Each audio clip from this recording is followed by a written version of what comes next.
Good evening আমার প্রিয় বন্ধুরা, কেমন আছো তোমরা? আশা করছি সবাই সুস্থ আছো ও ভালো আছো। যে যেখান থেকে দেখছো আমার ছোট্ট একটা চ্যানেলে তোমাদেরকে অনেক স্বাগত ও অনেক ভালোবাসা জানিয়ে আজকের ব্লগটা আমি শুরু করছি। তো এখন বাজে দুপুর 12টা। তো আজকের রান্নাটা একটু দেরিতে বসাচ্ছি, কারণ আজকে একটু খুব কাজ ছিল বাড়িতে, তো তার জন্য টাইম পাইনি গো।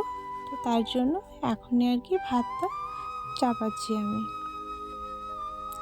তো এই যে তোমার ভাতের মধ্যে আমি আলু সেদ্ধ করতে দিয়ে দেবো, আর চালটা আগে ধুয়ে আমি দিয়ে দিয়েছি।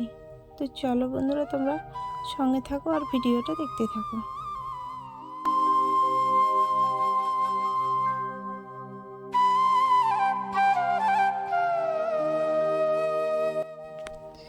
ওই যে তোমার গমের গাছগুলো আছে না, তো ওগুলো দিয়ে আমি উনুনটা আর কি ধরে দিলাম। ধরে দেওয়ার পরে আমি চলে গেলাম একটা গুটে আর একটা বাঁশের টুকরো নিয়ে চলে আসলাম। তো ওগুলো দিয়ে জ্বালিয়ে দিলে কি না উনুনের কাছে বসে থাকতে হবে না। আর যদি গমের গাছ দিয়ে আর কি রান্না করি, তাহলে উনুনের কাছেই বসে থাকতে হবে। তো তার জন্য আমি ওইদিকে ওই যে তোমার বাঁশের টুকরোটা আর গুঠেটা দিয়ে দিলাম। দিয়ে দেওয়ার পর আমি এই যে এদিকে তোমার লাউ এনেছে, তো লাউ তো সকালবেলা মুড়ি দিয়ে খেতে ভালো লাগে। তো কি করা যাবে, আর আজকে তরকারি ছিল না, সবজি ছিল না, তো তার জন্য আর কি লাউটা রান্না করতে হচ্ছে দুপুরবেলা। আর এদিকে তোমার ওই যে কথা বলতে বলতে আমার ভাত হয়ে গেছে, এদিকে হয়ে যাওয়ার আমি ভাতটা নামিয়ে দেবো। তো চলো তোমরা ভিডিওটা দেখতে থাকো আর সঙ্গে থাকো আমার।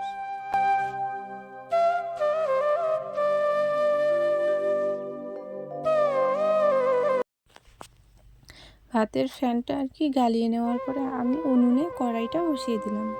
তো এইদিকে তোমার আলু সিদ্ধ করতে দিয়েছি, তো তার জন্য এই যে শুকনো লঙ্কাটা আর কি ভেজে নেব।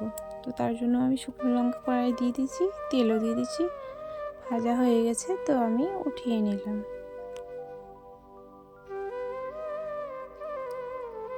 তো তোমার এইদিকে তোমার ওই যে লাউটাও আমি তাড়াতাড়ি করে চাপিয়ে দিচ্ছি, কেন বলো তো, রোদ খুব করছে, ভালো লাগছে না, ঘেমে যাচ্ছি খুবই। তো তার জন্য তাড়াতাড়ি করে আর কি রান্না করছি। আর ওইদিকে মশলাটা বাটা বাকি আছে। তো চলো আমি কাজগুলো করে নিই, তোমরা সঙ্গে থাকো।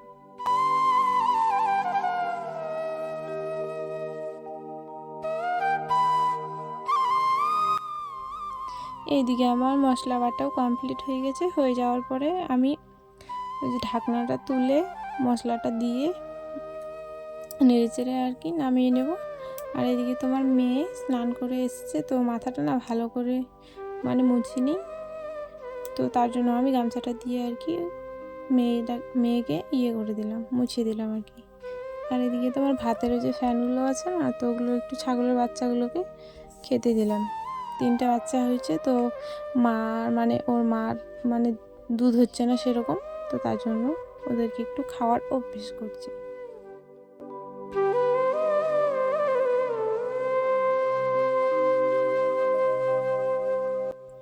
তো এইদিকে তোমার দুপুরে খাওয়া দাওয়া হয়ে গেছে। হয়ে যাওয়ার পরে আমি চলে গেছি পুকুরে, থালা বাসনগুলো ধুয়ে নিয়ে চলে আসলাম।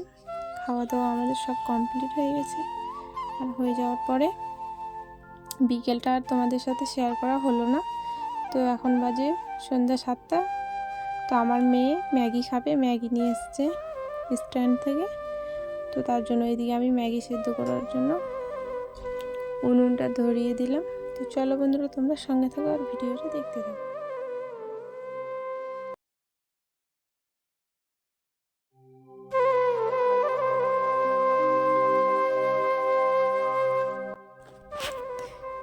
যাই হোক, এইদিকে তোমার ম্যাগি হয়ে গেছে। তো তার জন্য ওই যে কড়াই একটু আটকে গেছে, তো ওটা মেয়েকে বললাম যে তুই একটু টেনে টেনে নামিয়ে নে। তারপরে এটা না কি বলতো, এটা ভালো করে না ধুলে না অনেক মানে নোংরা থাকে, তো তার জন্য 2-3 বার করে আমি ধুয়ে নিলাম। ধুয়ে নেওয়ার পরে যে পেঁয়াজ কাটছি, পেঁয়াজ কেটে ওই তোমার ম্যাগিতে দেবো আর কি, চাউমিনে দেবো।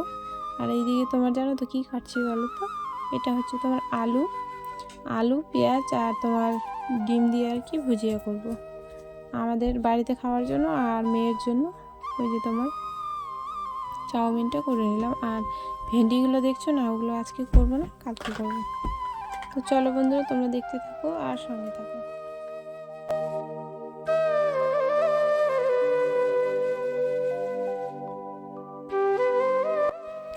এটা কিন্তু তোমরা আবার চাউমিন ভেবো না, এটা আলু আর ওই যে পেঁয়াজ আর টমেটো দিয়ে করলাম, ভুজিয়া করছি। তো আমার মেয়ে এই যে এদিকে ডিমগুলো ফেটে দিল, দিয়ে দেওয়ার পরে আজকের রান্নায় হয়ে গেছে। তো চলো বন্ধুরা, আজকের ভিডিওটা আমি এইখানে শেষ।